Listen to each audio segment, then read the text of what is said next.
to 300,000 tests per day within just a few weeks. To further expand our nation's testing capabilities, this afternoon I am announcing that my administration is we've got this all approved, it's all done, is sending $1 billion to America's states, territories, and tribes. So this has all been approved. We've gotten it done, completed. The money is going out. This major investment will ensure that America continues to conduct more tests than any country on earth by far.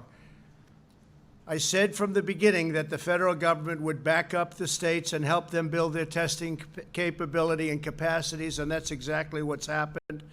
This partnership has truly flourished. We have really had a very good relationship with the states and the governors and other representatives within the states, a relationship like I think I can honestly say has not been seen in this country for many, many years.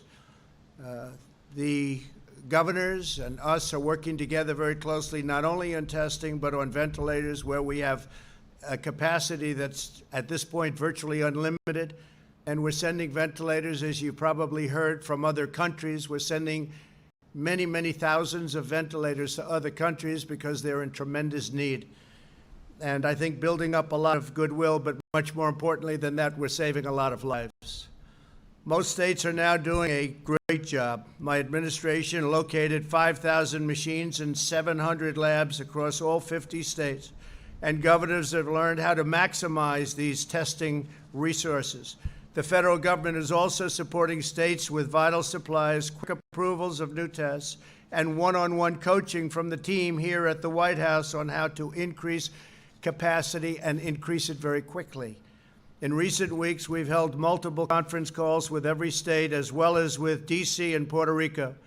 We jointly developed testing projections and goals for each state for the month of May, altogether totaling 12.9 million tests. Think of that, 12.9 million tests. Today, I'm announcing that my administration will provide the collection supplies to help states meet their targets and meet them rapidly. During the month of May, FEMA and HHS will be delivering 12.9 million swabs to states nationwide. We already have them. The delivery will be very quick. We're prepared to provide millions of additional swabs if any state is on a pace to surpass its goal. And their goals are very high. We set them very high. We've told them to set them very high. My administration will also provide approximately 9 million transport media, which are used to transfer swabs to the lab processing, a complicated process, but we've made it simple. As a result of these actions, every single state will be able to test more people per capita in May alone than South Korea has tested in 4 months since the outbreak began. This major commitment is possible because of the massive mobilization of American industry, including Purge and medical products, U.S. Cotton, Abbott Labs, and Thermo Fisher. Some of these incredible companies produced rapidly for us, and their products are here with us this afternoon. These are all different products that were literally just developed. And if you can imagine that, and these are the best machines and the best equipment anywhere in the world, and other countries are calling us, and we're trying to work as much as we can, not only on ventilators, but also with testing. My administration also continues our tireless effort to expand testing in the most underserved communities. Through our partnership with the private sector, leading pharmacies and retailers are now operating over 240 testing sites across the country, and that's in addition to all of the other sites that we have working. 70% of these sites are located in communities with unique vulnerabilities.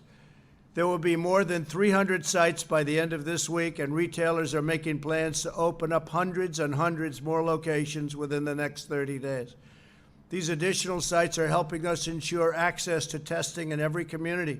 My administration is fighting relentlessly to protect all citizens of every color and creed from this terrible virus, the invisible enemy. In addition to vast amounts of testing supplies, my administration has partnered with the private sector to coordinate the delivery of more than 90 million N95 masks, and these are of the highest quality. Many are made right here in the United States, a capacity we didn't have at all at the beginning. 126 million surgical masks, likewise, many are made here. 9 million face shields, 21 million surgical gowns, 993 million gloves, and 10,690 ventilators. We're building thousands of ventilators in numerous plants all across our country. It's incredible, actually. This global pandemic has inflicted great pain and hardship on our people. It should have never been allowed to happen. It should have been stopped at the source. We mourn for every life the virus has claimed, and we share the grief of all of you who have lost a loved one, and that goes worldwide, too. Many, many countries, 184 countries at least.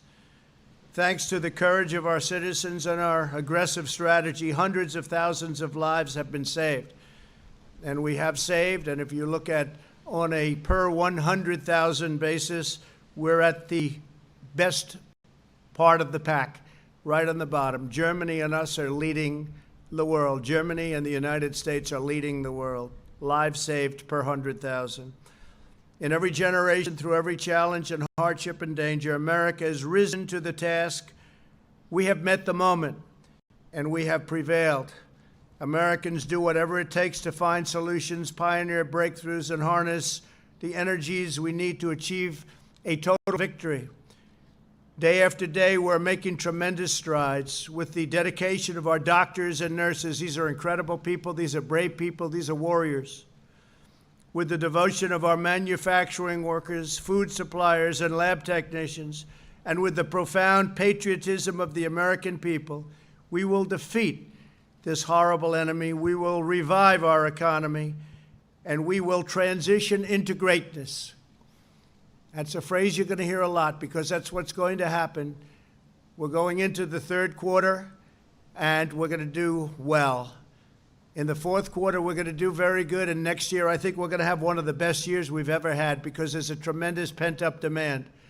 It's a demand, and I'm feeling it. I've felt things a lot over my life, and I've made a lot of good calls. It's a demand like I don't think I've ever seen. There's a pent-up demand. There's a spirit in this country like few have seen. And I think you can say, and we've helped a lot of the countries a lot, really a lot. There's a tremendous spirit all over the world to beat this terrible, terrible thing. But we're transitioning to greatness, and the greatness is going to be in the fourth quarter, but it's really going to be next year, and it's going to be a year like we've never had before. I really believe that. As good as we've done, and we've done great. We had the best economy in the history of the world, not just here, but anywhere in the world. You can talk China, you can talk any other country. We had the best economy anywhere in the world. And we were going for numbers, whether it was unemployment numbers, where we had our best numbers. Employment also numbers, a little different, where we had our best numbers, almost 160 million people. All of that, we had the greatest stock market numbers ever. I think we had 142 days where we set records. In a short period of time, 152 days, we set records in the stock market. We rebuilt our military, all built in the United States. All of our equipment built, $1.5 trillion plus. On the southern border, the wall is being built. It's being built rapidly, and now you don't hear the opponents talking too much about the border. They don't like to talk about it because it seemed that we were right on a lot of things. One of the things we were right about, one of the many things, was the border. We have a very powerful border now. We had one of the best weeks in the history of our border between the United States and Mexico, our southern border. We had very few people coming in, very, very few, almost record low numbers. And the wall is being built. It's up to 181 miles already.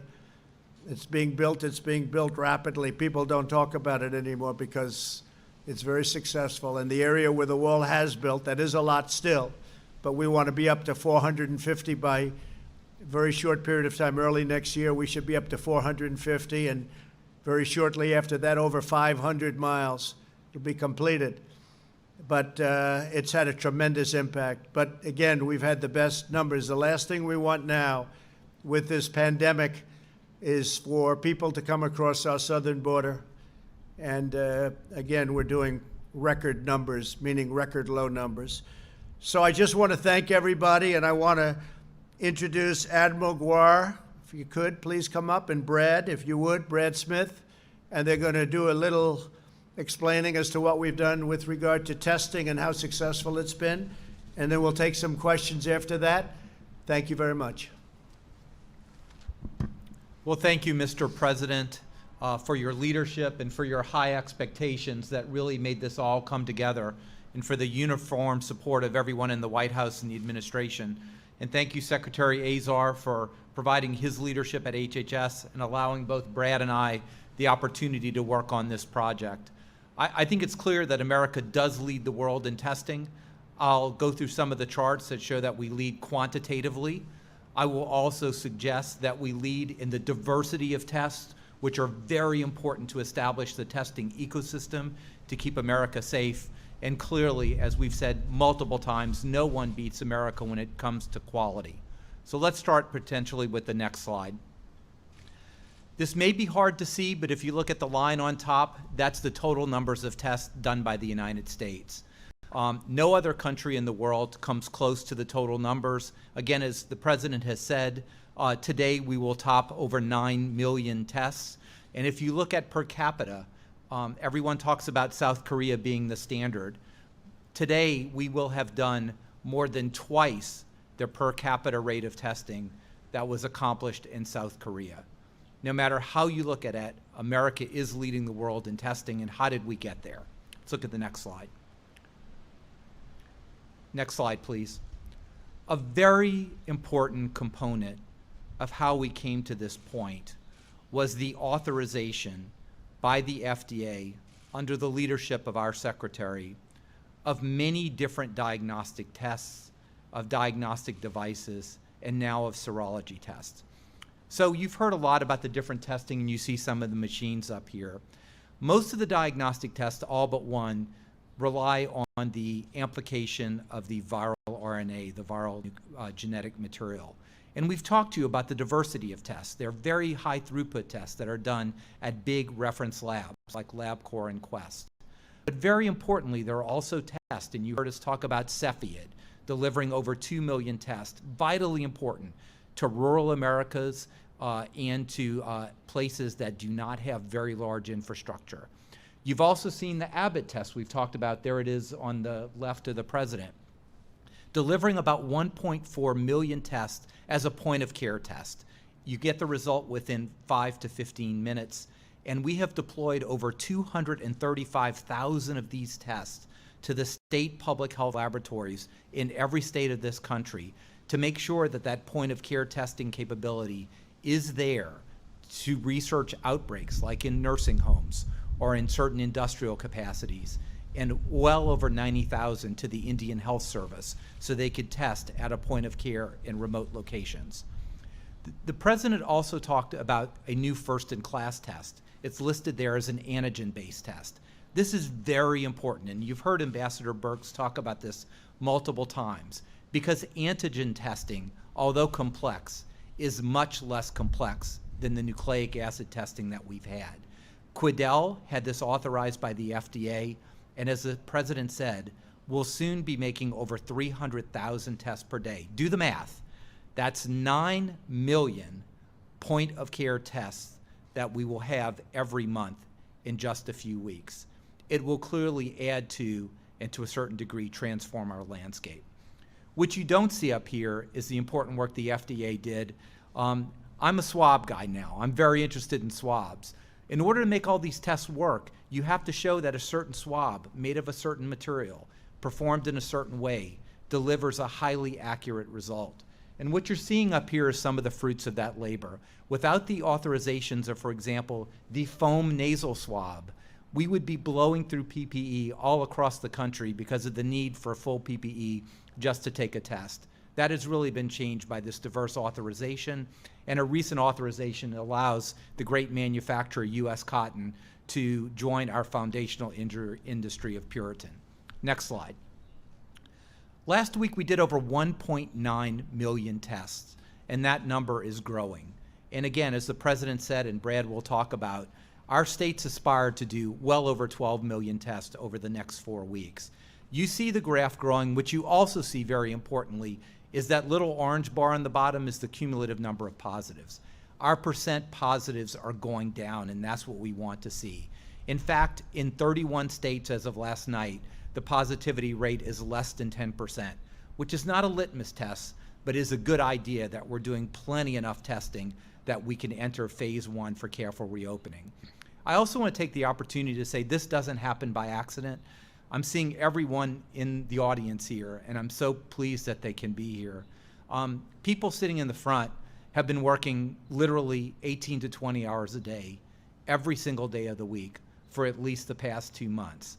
None of this happens by accident. It happens because their hard work, their sacrifice of their family, all for a common good. And I'm very, very honored to consider you all as my colleagues. In my last slide, as the president said, $11 billion are now being announced to be delivered to the states for the sole support of testing. This will give them the resources to partner, as they have, with the federal government, with the president, the vice president, the task force, with Brad and I, to achieve their testing goals. And we're going to be very specific, and they know it, that there needs to be minimum numbers to be planned to test. They have to have plans for their vulnerable communities, including nursing homes, including those who are disabled, including those who are in prisons or who have working environments that they may have a more likelihood to spread the infection. And combined with that, the Secretary's Office of Minority Health will soon be awarding a large contract to guarantee a national network of state, local, and community-based organizations to assure that those underserved, particularly racial and ethnic minorities, are linked to the services they need, not only testing, but in care as well. And with that, I'd like to hand it over to Brad Smith, who's the director of the Center for Medicare and Medicaid Innovation, but has really been the chief operating officer to make all of this come together. Brad. Thank you, Admiral. I want to talk through a little bit specifically the work that we've been doing with the states. So as the Admiral mentioned, over the past few weeks, we've been working with each state to set a target for their testing goal for May. Over the series of a couple of different calls, we've aligned on what those goals are. And as the Admiral mentioned and the President mentioned, they add up to over 12.9 million tests in the month of May. For every state, this is greater than 2% of their population in the entire state being tested in May. And for many states, it's a much higher number than that. When you compare this, as the President mentioned, to South Korea is actually below that 2%, not for a month, but for their total tests to date since the start of the year. And so our states have come together to set really ambitious goals that we're excited to support them in meeting. If you go to the next slide. As I talked about last time in the press briefing, there are really 3 parts to making sure that a test can happen. The first part is the specimen collection supplies. The second part is the machines, and the third part are the lab supplies that the machines need to run. And what we've been working to do is to make sure that each state has all 3 of those parts to be able to conduct the number of tests. The first part is the specimen collection supplies. The commercial market today is providing a large number of these supplies already to states and already to hospitals. But we wanted to ensure that every state had more than what they needed to be able to conduct the number of tests they're aiming in May. So what we've done is we've purchased enough tests to support the state testing goals for May and June. So we will be sending more than 12.9 million swabs and over 10 million media to the states over the course of May, and a similar or greater number over the course of June. In addition, we have several million in reserve, so if states are able to exceed their goal in the 3rd and 4th week of May, we can provide them even more swabs and transport media. And again, this is in addition to what's already available on the commercial market. If you go to the next slide. There are large numbers, has been talked about many times, a large number of testing machines across the country, over 5,000 different machines that can conduct these tests. The key part is making sure that the machines and that the labs have enough supplies to run the machines. There will be, in the month of May, commercially produced over 25 million test kits, which is either the PCR and extraction kits or the cartridges, to be able to support tests in their effort, states in their testing effort. And what we've been working to do with each state is understand their total goal. And each of the manufacturers has been a great partner with us and told us how many tests they're shipping to each lab in each state over the course of May. And what we know is that in the aggregate, the number of test kits the state is getting is greater than their testing goal for the month of May. In addition to what the states have already purchased, there's over 7 million additional tests that remain unpurchased, the majority of those from Thermo Fisher, which is the most common machine in the country. So we feel very confident the states will not only have the specimen collection supplies and the machines, but also the extraction kits and the reagents they need to be able to hit or potentially exceed their testing goals. And if you go to the last slide, the last piece of the puzzle is making sure that Americans have access to these tests. Healthcare providers, hospitals, primary care physicians are already providing these tests to date. And we, for the past 6 or 7 weeks, have been partnered with the retailers who have massively been ramping up their effort. Today, there are over 240 retail sites. We've been working with the retailers to make sure that they're specifically targeting low-income and other vulnerable communities across the country. And we are talking with them about potentially opening more than another 1,000 additional sites over the next month or two. So we hope that we've put together the right pieces of the puzzle, having access points for patients and Americans across the country, having the specimen collection supplies needed to take the test, having the machines, and then also having the lab testing supplies with the machines. So thank you very much. Thank you very much, Brad. Maybe you'll both stay there. Could be some questions. Okay, please, John, go ahead. You can't hear me. We had a situation here at the White House on Friday where a member of the Vice President's staff tested positive for coronavirus, which has now caused 3 of the top U.S. officials involved in the coronavirus response to self-isolate. Two-part question: where did the system break down to allow that to happen? And what would you say to employers to look at the experience here at the White House and say, are we ready for this? I don't think the system broke down at all. One person tested positive, surprisingly, because the previous day tested negative, and 3 people that were in contact, relative contact, who I believe they've all tested totally negative, but they are going to, for a period of time, self-isolate. So that's not breaking down. It can happen. It's the hidden enemy. Remember that. It's the hidden enemy. So things happen. But the 3 tested negative. The one who tested positive will be fine. It will be absolutely fine. Yeah, John? And what do you say, Mr. President, to other companies who may look at this and say, I don't know if we're ready for all this? Well, I think, we have a lot of people in the White House, and we had one. Basically, we had one person. So we had a lot of people that work here. This building is shocking if you looked at the numbers, and it's also tremendous numbers of people coming in. Normally, you wouldn't do that. But because we're running a country, we want to keep our country running. So we have a lot of people coming in and out. Many of those people, most of those people are tested depending on what portion of the Oval Office area they're going in. Everybody coming into the president's office gets tested. And I felt no vulnerability whatsoever, John. But the 2 people, as I said, and 3 people they have been tested, and it's negative, and they'll be probably out of quarantine very quickly. Okay? John? If I can follow up on that, your staff, your senior staff, as you just referenced, is able to get tested every day. When will it be that Americans across the country will be able to get tested every day as they go back to work? Very soon. I mean, really very soon. It's an interesting question because normally you would have said that you are not tested, and you would have been, knocking us for not getting tested. So if we get tested, it's a problem, and if we don't get tested, it's a problem. But I like the way your question was phrased better this way, because it is a positive. We are tested. We have great capability. You look at all of these machines here. They're incredible machines. They're the best anywhere in the world. No place in the world has this kind of equipment. Other countries are calling, sophisticated countries, and they're calling lots of countries.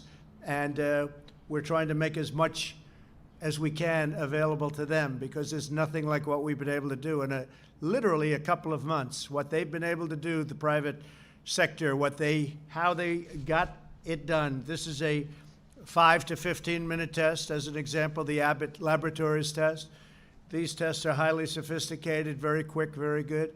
This is things that didn't even exist a short while ago. So we do have a great testing capability. At the White House, we're doing it.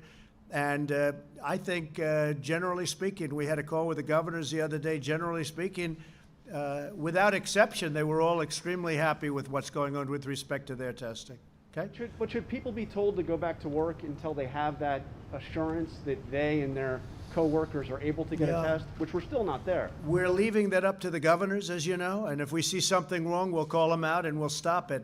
But we are leaving it up to the governors. Some are being not aggressive enough, in my opinion, and some are being a little bit aggressive, but they're being very careful. And the people of the country, they've learned a lot over the last 2 months.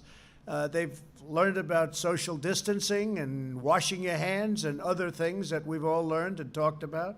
They've learned about, I see everybody, just about everybody has a face mask on. They've learned about face masks, the good and the bad, by the way. It's not a one-sided thing, believe it or not. But our country has learned. Our country has been incredible. And you see the numbers, they're dropping very substantially. The numbers are dropping around our country very, very substantially. So we leave that, John, up to the governors, and I think they're making a lot of good decisions. We've had, as I said, a great relationship with governors, Democrat and Republican, and I think overall they're making very good decisions. Nobody in this group. All the ones behind the rope. That's interesting. Please. Thank you, Mr. President. You said in your comments earlier, we have met the moment, we have prevailed. To you, sir, is the mission accomplished, even with 1.4 No, million? we prevailed on testing is what I'm referring to. That was with regard to testing. You never prevail when you have 90,000 people, 100,000 people, when you have 80,000 people as of today, when you have the kind of death you're talking about, when you have potentially millions of people throughout the world that are dying. That's not prevailing. What I'm talking about is we have a great testing capacity now. It's getting even better. There's nobody close to us in the world, and we certainly have done a great job on testing. And testing is a very big, important function. By the way, some people consider it more important than others, to be honest with you. But testing certainly is a very important function, and we have prevailed. We have the best equipment anywhere in the world. Okay, please. Yeah. Please, go ahead. There are a variety of reports that Chinese hackers are attempting to steal technology related to vaccine research. Is this something you're concerned about? What can you say? So what else is new with China? What else is new? Tell me. I'm not happy with China. They should have stopped this at the source. They could have stopped it right at the source. So now you're telling me they're hacking. So I just say this, Steve, what else is new?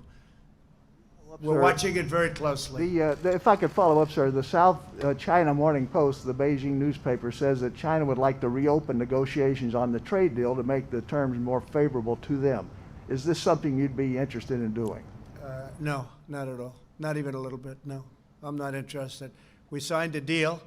I had heard that too. They'd like to reopen the trade talk to make it a better deal for them. China's been taking advantage of the United States for many, many years, for decades, because we had people at this position right here where I'm standing, sitting right in that office, the Oval Office, that allowed that to happen. No, I'm not interested in that. Let's see if they live up to the deal that they signed. Okay?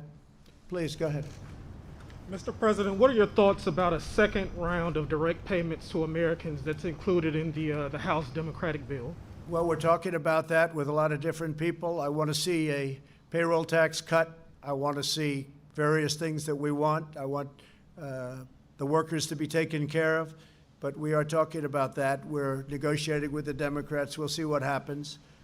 But as I said, it's a transition, and this is really going to be, in my opinion, we'll see. But I think it's going to be something that's going to be very special. It's a transition to greatness. And greatness is next year, right from the beginning. I think we're going to do fantastically well. I view the third quarter, as I said, as a transition quarter. Could be pretty good, but a transition quarter. Toward the end of the fourth quarter, you're going to see some numbers that are going to be tremendous, I think. And next year, you're going to have potentially the kind of numbers that you saw before, and maybe even better, because there is that pent-up demand that is, you know, a lot of people wanted to do things, they were ready to do things, and they've had to hold back because of the virus. So I think you're going to have, with that pent-up demand, a phenomenal year next year, unless somebody messes it up by coming along and raising taxes, doubling, tripling, quadrupling your taxes, like a certain party, namely the Democrats, want to do. You'll mess it all up. You know, we had the greatest in the world. I presided, this administration presided over it. It got great for a reason, and we'll do it again, and we'll do it again very quickly and very easily. I see that happening. Yes, ma'am, please. Thank you, Mr. President. Almost everyone, as you noted, in the Rose Garden is wearing a mask today. Why haven't you required everyone at the White House to wear masks before now? Well, if they're a certain distance from me or if they're a certain distance from each other, they do. In the case of me, I'm not close to anybody. I'd like to be close to these two gentlemen. They're hardworking, great men, but they just said, frankly, let's keep it this way. So obviously, in my case, I'm very far away from everyone. But if you look at all of those people over there, every one of them, from what I see, these are White House staffers, they're White House representatives, they're White House executives, and everybody has a mask on. We've had just about everybody I've seen today has worn a mask. Yeah. Were you the Please, one go who ahead. required that, sir? Yeah, I did. I required it, yes. Please, go ahead. Mr. President, you're now promising that everyone who needs a test will be able to get one at some point soon. Can you give us some figures on what you're changing to ramp up testing? When will that be a true statement exactly? And how exactly are you going to accomplish that? Well, it's a true statement already. We have more testing than any country in the world by far, but I'll let Admiral go into a little bit of the future.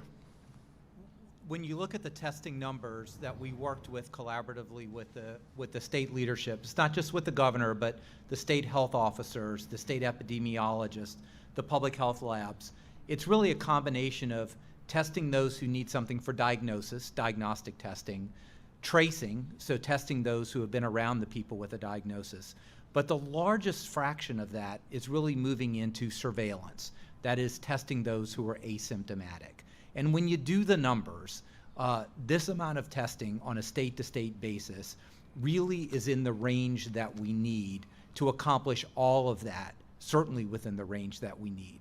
So it really encompasses those three things. The other thing I would say is, particularly as we move into the summer, there are surveillance mechanisms, and I talked about them before, like a weather radar. And just think about that weather radar. The influenza-like illness network, which is at about 75% of healthcare institutions, and syndromic surveillance. So if we see a blip on that weather radar, combined with CDC personnel in every single state and with contact tracers, we really run to the fire, right? And that's when you detect, you trace, and you shut off that outbreak right when it starts. Mr. Phil, President, there go ahead. does seem to be a double standard here, Mr. President, where members of your own staff can get tests frequently when they need it, but ordinary Americans cannot. So Yeah. when will the rest of America have the same access that members of your own White House have to testing? And you know what? If we didn't get the tests, if we did no tests in the White House, you'd be up complaining, why aren't you getting tests for the White House? See, we can't win, because if we didn't get the tests, you'd be up. I understand you very well, better than you understand yourself. And frankly, if we did get tests done, you'd be up complaining about the fact that we didn't have the tests done. Now that we're doing so well on tests, and so quick and so fast, 5 minutes, et cetera, and so accurate, you're complaining that we're getting too many tests. So you can't win. Go ahead, Phil. Yeah, Mr. President, many Americans want to return to their normal lives, but they're afraid to do so.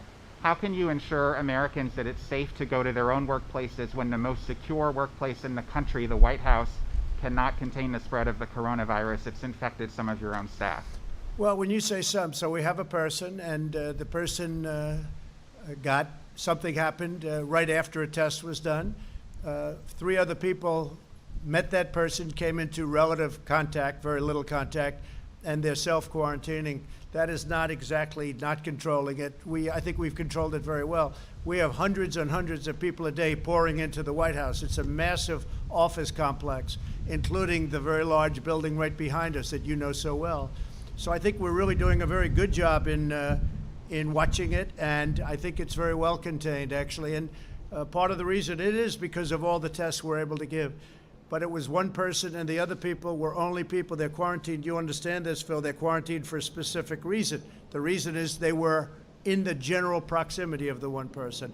And the one person, I believe, will be fine in a very short period of time. Why hasn't Vice President Pence followed the CDC guidelines of self-isolation and other people who might have been exposed Well, to that this? I'm going to have to ask that. He will give you that information.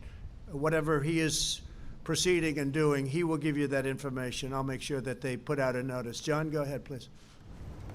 Mr. President, up until now, it's thought that the most vulnerable people were those above the age of 60 or 70 or 80, and the children were pretty much, I don't want to say immune from this, but weren't affected by it. But all day long in the news today, we have been hearing and seeing this terrible syndrome that some 85 children have now. 3 of them have died.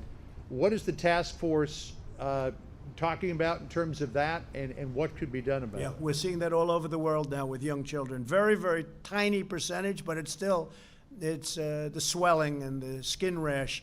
And we're looking at that very closely, John. It's a phenomena that's just been brought to everyone's attention a couple of weeks ago. Admiral, you may have something to say about that. So thank you for pointing that out. And again, I've said many times I'm a pediatrician and a pediatric ICU doctor. This syndrome, which we call, or similar to Kawasaki syndrome, it has been seen in a novel coronavirus before, and it's associated with illnesses.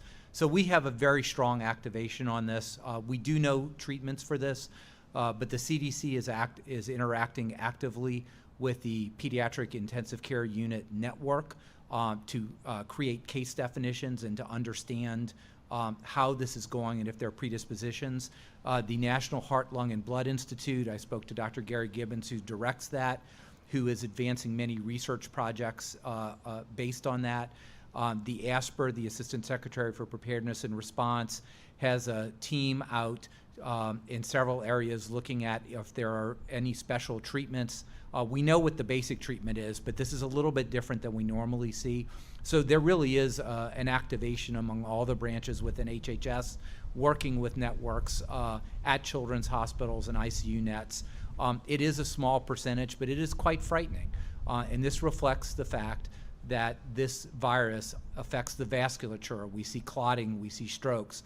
And this is a vasculature phenomenon of inflammation we see in children. President, with this newly emerging syndrome now among young children, what do you say to parents who would like to get their children back to school but are now looking at this and potentially afraid to do that? Well, again, it's a tiny percentage, but you're right. So we're looking into it very strongly. And the Admiral, as he said, he's known about this for long before this happened. But it is a very, very small percentage. And people recover from that. The children recover from that. Right? Yes, sir. Most do recover from this, but it is a serious and it can be a fatal condition. So we do want to make sure that parents understand that high fevers, red rashes, particularly in your child, you may need to contact your healthcare provider. There are treatments for this. They work very effectively if gotten early, at least for the vast majority of the cases. We're studying that very closely, and it's been on the radar for weeks, actually, because we've seen this for quite a while. But it's been very rare, but we're looking at it very closely. It's very important to us. I think one of the things we're most proud of is this just came out, deaths per 100,000 people, So deaths per 100,000 people. Germany and the United States are at the lowest rung of that ladder, meaning low is a positive, not a negative. Germany and the United States are the two best in deaths per 100,000 people, which, frankly, to me, that's perhaps the most important number there is. Please go in the back, please.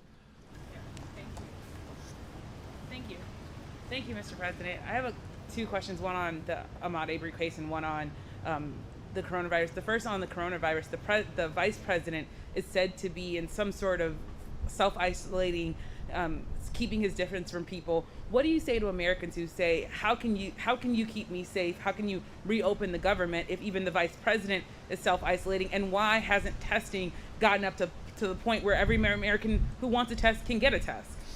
Well, the vice president, first of all, has been tested, and he's negative, and it was tested yesterday, tested today, and he's negative. He's in very good shape, and I think that that's going to be fine. As far as Americans getting a test, they should all be able to get a test right now. They should be able to get a test. That's the problem with a question like that. We go through a whole announcement saying we're number one in the world by far, by a factor of 2 and even 3 and 4, depending on where you're looking. And I get a question, when will everybody be able to get tested? If somebody wants to be tested right now, they'll be able to be tested. As far as the incident, I think it's horrible, and it's certainly being looked at by many people. I'm speaking to many people about it.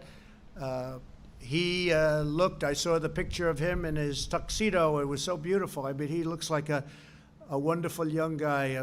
Would have been a wonderful, just a wonderful guy. I think it's a horrible thing. I think it's a horrible thing. Now, with that being said, as you know, they're studying the case very carefully. They're interviewing everybody involved, and we'll see what happens. To me, it's a very sad thing. I spoke to a number of people that are very much involved in it. I've been following that one very closely. It breaks your heart to watch it. It breaks your heart. And certainly the video was a terrible looking video to me. But you have a lot of people looking at it, and hopefully an answer is going to be arrived at very quickly. But it's something that is heartbreaking.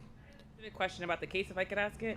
Go ahead. The specific question I have is, you said that there possibly are things that happened that were not recorded on the tape. Could you expound on what you mean by that and your thoughts on?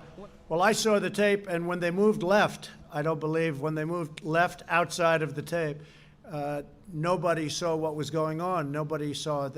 It's an empty spot on the tape, I guess. Now, do they have additional tapes? I hope. But I will say that it's something that, based on what I saw, doesn't look good. Somebody that I have a lot of respect for is Senator Scott of South Carolina. You know who I'm talking about. He's a great gentleman. He's a great senator. He's a great gentleman. Tim Scott. And I called him 2 days ago. I said, Tim, what do you think? Tell me. What do you think? He's very disturbed by it. He's very disturbed. And I'm very disturbed also. Please, go ahead. President Trump, thank you. I have two questions, one on testing and one on Democratic states that you tweeted about. First, the money for this new testing support today comes from the CARES Act, which you signed into law 42 days ago. Did your delay in embracing widespread testing have anything to do with the desire to suppress the official number of U.S. cases and deaths as you try to reopen the country? No, we just wanted to make sure that we had the proper machinery, apparatus, and everything else out there before people started wasting money. It's a method of saving money. We want to make sure we had even things like this. Plus, they have machines that are far more complex than this. They have massive machines at some of the laboratories that can do millions of tests. We want to make sure everything was in place. Okay, go ahead. And earlier today, you tweeted that Democrats are moving slowly for political purposes. Why do you believe that their motive is politics rather than public safety? And how do you respond to criticism that you're also motivated by politics to try to grow the economy ahead of the election? Well, I think that if you look at Pennsylvania as an example, if you look at various other states, I won't get into them, the people want to go back. The numbers are getting to a point where they can, and there just seems to be no effort on certain blue states to get back into gear, and the people aren't going to stand for it. They want to get back. They're not going to stand for it. They want our country open. I want our country open too. I want it open safely, but I want it open. Don't forget, people are dying the other route. You can go with the enclosed route. Everything's closed up. You're in your house. You're not allowed to move. People are dying with that too. You look at drug addiction. You look at suicides. You look at some of the things that are taking place. People are dying that way too. You could make the case it's in even greater numbers. So it's a situation that some people, and I've noticed that some states could be moving more quickly, and also at the same time safety. Look, safety is paramount, but people are dying in the lockdown position too. And everybody understands that. They're just starting to find out. And look at what's going on with drugs, and look at what's happening with suicides. Yeah, please. Please, go ahead. Hi, Mr. President. So Americans have been self-quarantining for several months now, social distancing, yet we're still seeing about 20,000 new cases a day, 1,000 to 2,000 deaths. Is there anything else the administration is planning to do to get these new cases under control? Because we seem to be on a plateau. Or is this just well, excuse me, the 20,000, the numbers are way down from what they were 2 weeks ago. I mean, the numbers are really coming down, and very substantially. This weekend was one of the lowest we've had. This is, you know, the numbers are coming down very rapidly, all throughout the country, by the way. There may be one exception, but all throughout the country, the numbers are coming down rapidly. I think you see that, Admiral. But now 130,000 cases that go through August. Do you agree with those models? Is that your expectation Well, as well? the models haven't been exactly accurate. These are models done by a lot of think tanks, a lot of universities. You look at some of the models, they've been way off. A few of the models have been accurate, but as far as the models are concerned, if you go by the model, we were going to lose 2.2 million people. And because we mitigated, we did things that were very tough for our country to do, frankly. We had to turn off our whole magnificent economy. We had to turn down the whole country. We're at the lowest of all of the models. I mean, if you look at, I guess that 100 to 120,000 people would be at the low side. And we're at, there's nothing low. Look, nothing low. One is too many people. And I say it all the time. One person to lose for this is too many people. It's a disgrace what happened. But if you look at the models, we're at the lowest of those projections. But the models are not models done necessarily by the White House. They're models done by many people all over the world. And if you take the most respected of those people, many of those models are wrong. I mean, they've been wrong as far as the U.S. is concerned, because those numbers are nowhere near what was projected potentially. An expectation of what the death toll is going to look like by the summer, by the... You know what? I don't want to think about it even. I know that we're doing everything we can. We're doing a good job. We acted very early. We acted extremely early in keeping China out of our country and banning people from China coming in, other than our citizens, which we obviously had to take, and they were quarantined or watched carefully. They were tested. They were watched very carefully. But we had about 40,000 people coming in from China, from Asia, and we had to obviously take the people. Can you imagine if I said, you're a U.S. citizen, we're not going to take you? That doesn't work. So, but they were very carefully. I was with Ron DeSantis. He said they literally put the people that came in from China in quarantine for a substantial period of time. No, that was a big decision. I think we saved hundreds of thousands of lives by acting very early. And when I did this, I think the Admiral can say it, everybody was against my doing it. Everybody was. The professionals, the doctors. I was pretty much by myself on that one. And it was a lucky thing we did it, because we saved hundreds of thousands of lives. Yeah, please, go ahead. Thank you, Mr. President. Earlier today, the Vice President urged governors to have all their nursing home residents tested. Why not just mandate that? Why not require that? Have you considered that? Well, I would certainly consider that. I will mandate it if you'd like. I think it's important to do, and I think, frankly, some of the governors were very lax with respect to nursing homes. It was obvious right from the beginning. The state of Washington, where 26 or 28 people died very early on, and I would have said nursing homes, and I did say nursing homes. That's what they should. Now, some of the states, many of the states are doing that, but I think all of the states should be. They have the capacity to do it. They should be doing nursing home. That is a real vulnerability. The two staffers that were announced last week as testing positive, are you aware of any additional White House staff? No, not at all. I'm only aware of people that saw them, were tested, the tests were negative, and they're quarantining anyway. So, please, go ahead. Thank you, Mr. President. I wanted to ask, are you now, or are you considering separating some more with Vice President Pence as a precautionary measure? Well, first of all, the job he's done on task force, the job he's done, frankly, as the Vice President of the United States has been outstanding. And he's a warrior, too, just like doctors and nurses. I mean, he is working so hard, and he's coming into contact with a lot of people. But again, he tested negative, so we have to understand that. But he comes into contact with a lot of people. It's something probably during this quarantine period we'll probably talk about. I have not seen him since then, but I would say that he and I will be talking about that. Yeah, we can talk on the phone. Question for Admiral Giroir, if I could. The President just said that Dr. Fauci, Dr. Hahn have tested negative. Then why do they need to be isolating? Is there some concern that they could be spreading the virus in some way? Is there a concern about the testing? Why do they need to isolate? So this is a very fundamental concept, and I'm so happy you brought that up. because it underlies a lot of the questions here. If you test negative just at that one point, that just means you've tested negative for that point in time. We know that the incubation period for this virus can be many days. So the CDC guidelines really says that if you're in close contact, just testing negative on that one day doesn't mean you won't be positive later on. So the prudent and the recommended thing to do is to self-isolate yourself for the entire period of incubation and really then some. So that's what they're doing. It's a precautionary manner because they were negative. We all hope that they remain negative, but if they turned positive in a day or two or became symptomatic, that's still possible even with a negative test. Okay? Thank you, sir. Go ahead, Phil.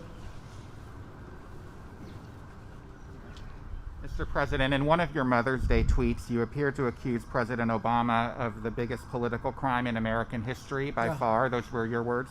What crime exactly are you accusing President Obama of committing, and do you believe the Justice Department should prosecute him? Obamagate. It's been going on for a long time. It's been going on from before I even got elected, and it's a disgrace that it happened. And if you look at what's gone on, and if you look at now all of this information that's being released, and from what I understand, that's only the beginning. Some terrible things happened, and it should never be allowed to happen in our country again. And you'll be seeing what's going on over the coming weeks. And I wish you'd write honestly about it, but unfortunately, you choose not to do so. Yeah, John, please. Crime. What is the crime exactly that you're accusing him of? You know what the crime is. The crime is very obvious to everybody. All you have to do is read the newspapers, except yours. John, please.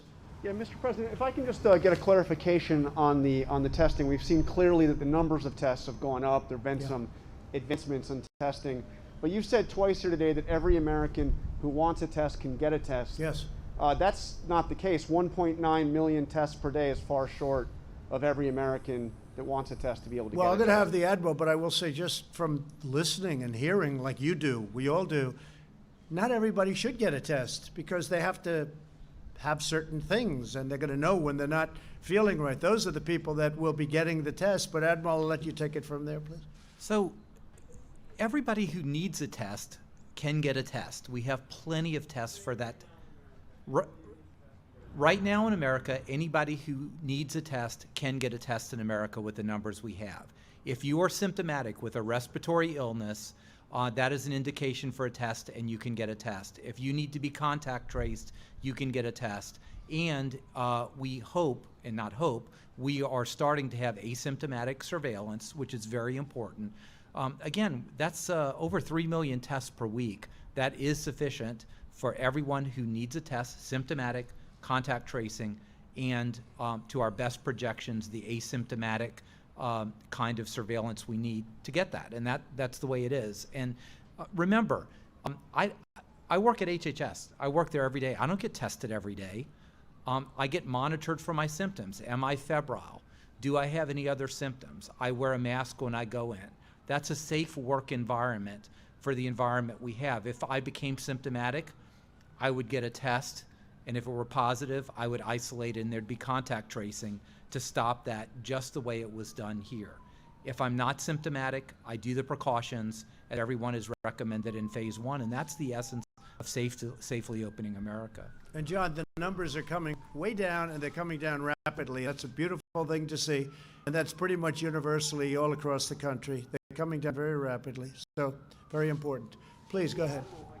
Admiral, so Americans who are going back to work shouldn't expect and shouldn't want to have the same thing that people coming to work here at the White House have, which is the ability to get tested regularly, regardless of symptoms? Is that what you're saying? let me clarify as well. People who come into close contact with the president get tested on a regular basis, okay? If I were not in close contact with the president specifically, I would not get tested, like most people here do not get tested. That's a very specific circumstance. When I work at HHS, I go to HHS, I don't get tested. I do the exact thing that we ask Americans to do to monitor your symptoms. If you are symptomatic, self-isolate, get tested. With one of our community-based testing sites at your hospitals, there are even at-home testing now that has been authorized. And to cooperate, that if you need to be contact traced, be contact traced and cooperate with your local public health. But not everybody who walks in here gets tested every time they do. If you're symptomatic Here at HHS, at a meatpacking plant, at a school, you need to get tested. And the meatpacking plants now are doing very well. There's great testing around those plants. And we're finding out who had the problem. They're being quarantined, and the meatpacking is moving along very nicely. But they were trouble spots. They were hot zones, definitely. Please. And you know, one thing I think is very important, though, John, just to finish, we have now, and nobody says it, they just don't want to write it, by far more tests than any other country in the world, not even a contest. And the quality of our test is the best anywhere in the world. That's very important to say. Please go ahead. So to make sure I understand the White House's position, are you saying that right now you feel there is enough testing, adequate testing across the United States, or do you feel that it needs to be ramped up, and by how much, if so, does it need to be ramped up? I think we've been clear all along that we believe, and the data indicate, we have enough testing to do the phase 1 gradual reopening that has been supported in the president's plan and the task force plan. And it has to be a phased reopening. Nobody's saying turn the light switch on and everyone go, because then it would be really impossible to control the spread of the virus. You know, there are many, many models out there. The Rockefeller Foundation published their recommendations of about 3 million tests per week. That's exactly what we're doing. If you look at our agent-based models, it's far below that. If you take the Safra Center at Harvard and correct their misassumptions, like on the sensitivity of the test, the mitigation processes, and how many people get hospitalized, you get about that number. Now, I am not going to come here and say we can absolutely swear it's God's truth that this is the number we need, but we know we have enough to open, and we're going to be very careful with our ILI net, with our surveillance programs, and with the data come in to inform us even further as we grow and learn. And I think Brad may. And let me just add a little bit to that, because most days I don't come to the White House to work. I either go to FEMA or I go to HHS. And let me just talk you through what the protocols are there, because I would never get tested if I wasn't coming to the White House. So every day when we come in, we get our temperature taken and we get asked questions about if we have symptoms. If you don't, then you enter the workplace. And then there's hand sanitizer all over the place. In rooms that are made for conference rooms, they put pieces of paper that say don't sit in essentially every other or every third seat to separate people. And so there's a lot of precautions that we're taking in the federal government that are separate from testing, and those are the precautions that the agencies that Admiral Giroir and I are working at every day are using to let us continue working. If people want to get tested, they get tested. We have the greatest capacity in the world, not even close. If people want to get tested, they get tested. But for the most part, they shouldn't want to get tested. There's no reason. They feel good. They don't have sniffles. They don't have sore throats. They don't have any problem. If they do feel there's something happening, they have the absolute easy. In fact, Ron DeSantis of Florida, the governor, doing a fantastic job in Florida, he said he's got a little bit of the opposite problem. He's got so much testing that people sit around and wait for people to come in, that they have a great overcapacity for testing. And there are numerous other states that have told me the same thing. That's, by the way, a good problem, not a bad problem, okay? Yeah, go ahead, please. Said many times that the U.S. is doing far better than any other country when it comes to testing. Yes. Why does that matter? Why is this a global competition to you if every day Americans are still losing their lives and we're still seeing more cases every day? Well, they're losing their lives everywhere in the world. And maybe that's a question you should ask China. Don't ask me, ask China that question, okay? When you ask them that question, you may get a very unusual answer. Yes, behind you, please. Sir, why are you saying that to me specifically? I'm telling you, I'm not saying it specifically to anybody. I'm saying it to anybody that would ask a nasty question like that. That's not a nasty question. Please go ahead. Why does it matter? Okay, anybody else? Please, go ahead in the back, please. I have two questions. No, it's okay. But We'll you go over pointed here. to me. I have two questions, Mr. Next, President. next, please. But you called on me. I did, and you didn't respond, and now I'm calling on Sorry, I just the wanted young to, lady in the back, please. I just wanted to let my colleague Okay. finish. But can I ask you a Ladies and question? gentlemen, thank you very much. Appreciate it. Thank you very much.